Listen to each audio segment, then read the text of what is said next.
विचारधारा तो कहने की बातें हैं, लेकिन मौका परस्त राजनीति है। वैसे प्रधानमंत्री कह रहे हैं कि राहुल गांधी अगर उनकी कुर्सी पर बैठे तो उन्हें खुशी होगी। उनका बढ़ता कद पार्टी से लेकर सरकार तक नजर आ रहा है। कल उनके इशारे पर पार्टी का ढांचा बदला गया, तो आज उनकी पसंद के चेहरों को केंद्रीय मंत्रिमंडल में शामिल कर लिया गया। लेकिन सवाल यह है कि 84 साल के सीसराम ओला को कैबिनेट मंत्री बनाकर पार्टी क्या संदेश देना चाहती है? क्या सिर्फ राजस्थान के जाटों का लोकप्रिय नेता होना और गांधी परिवार की चरण वंदना ही बुजुर्गवार ओला का बड़ा गुण है?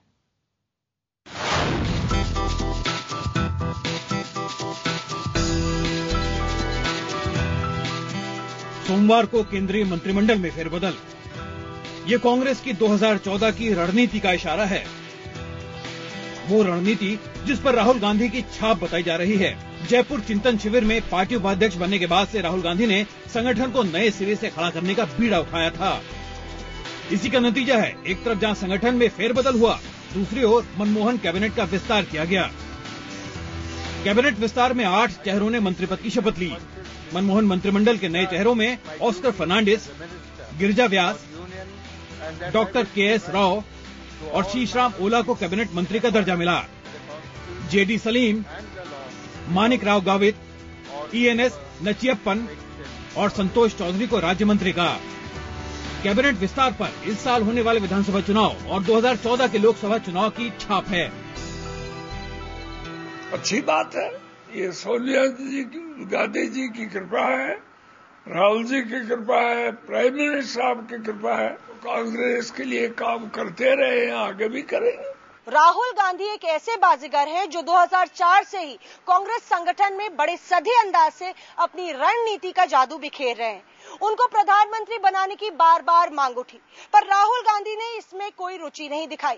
कैबिनेट विस्तार के बाद प्रधानमंत्री ने खुद कहा मीडिया से मुखातिब होते हुए कि राहुल गांधी उनकी जिम्मेदारी लेने के काबिल है।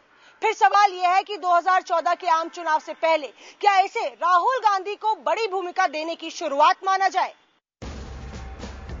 2014 की जंग के मद्देनजर एक तरफ नरेंद्र मोदी हैं, जिन्हें बीजेपी का अघोषित पीएम उम्मीदवार माना जा रहा है। दूसरी ओर राहुल गांधी कांग्रेस के बड़े चेहरे हैं। सवाल ये कि क्या कांग्रेस मोदी बनाम राहुल जंग की तैयारी कर रही है? क्या कैबिनेट विस्तार के पीछे भी यही रणनीति है? माना जा रहा है कि जाट समुदाय से आने वाले शीशराम ओला को राजस्थान के विधानसभा चुनाव को देखते हुए कैबिनेट में जगह दी गई।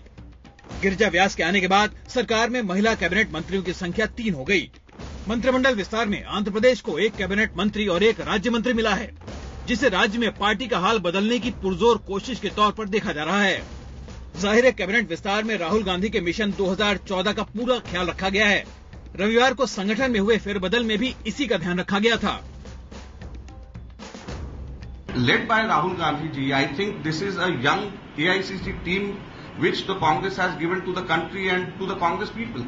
स्वाभाविक रूप से जो संगठन में फेरबदल होता है, ये कांग्रेस शीर्ष नेतृत्व आपस में विचार विमर्श करके कि किससे क्या काम लेना है और किसको कहां लगाना है।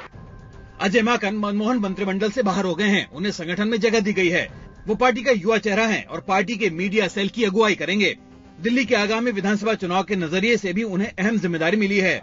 राहुल गांधी के मिशन 2014 की बाजी में युवाओं की खासी जगह है, तो पुराने दिग्गजों के तजुर्बे को भी नजरअंदाज नहीं किया गया है। कैबिनेट से संगठन में आने वाला एक और चेहरा सीपी जोशी भी है। सीपी जोशी को बिहार का प्रभारी बनाया गया है, जहां जेडीयू ने बीजेपी से 17 साल पुराना नाता तोड़ा है। कयास ये है कि 2014 में राहुल गांधी जो बाजी खेलना चाहते हैं, उसमें जेडीयू पर डोरे डालना भी शामिल है। खुद राहुल गांधी जेडीयू और खासतौर पर नीतीश की प्रशंसा कर चुके हैं। These are internal matters of the Congress party, and frankly, these decisions are not made by me personally. These decisions are made by the senior leaders of the Congress party. JDU Modi के विरोध का नारा बुलंद कर BJP से अलग हुई है। अगर जेडीयू के साथ कांग्रेस का किसी भी तरह का तालमेल होता है या कोई समझदारी भी बन पाती है, तो इसे राहुल गांधी की बाजीगरी का बड़ा कमाल माना जाएगा।